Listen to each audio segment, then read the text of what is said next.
Laundry day in Kenya was not what I expected. Even at the time when I recorded this clip, join me for a laundry day in Kenya. I had no idea what I was getting myself into. So the first thing you have to do is close the drain and turn on the water. The water starts to fill in the tub. You have to fill it yourself and turn off the water when it's just above the level of the clothes. Then I get my detergent, pour the detergent into the tub. I then mixed up the clothes because I had a feeling that otherwise it was not going to spread throughout the clothes.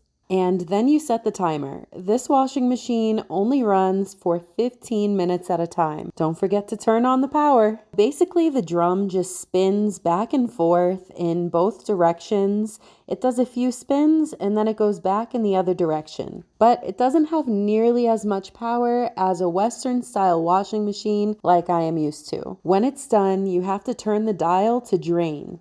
The water starts draining, but it doesn't really remove the soap.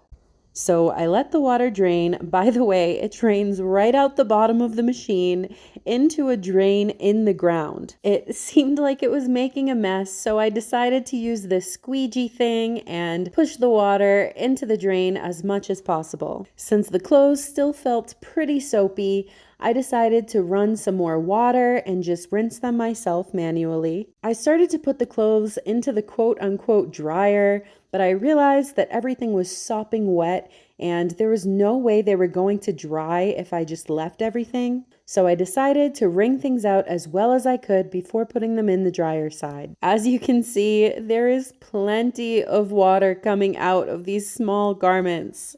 This dryer basically just runs for about 5 minutes and the clothes don't really get dry at all. So then it's time to hang. Let's just pretend I was wearing pants here. After all, it was laundry day and I was running very low on clothes. I got everything hung up and only 3 days later, my clothes were dry, mostly.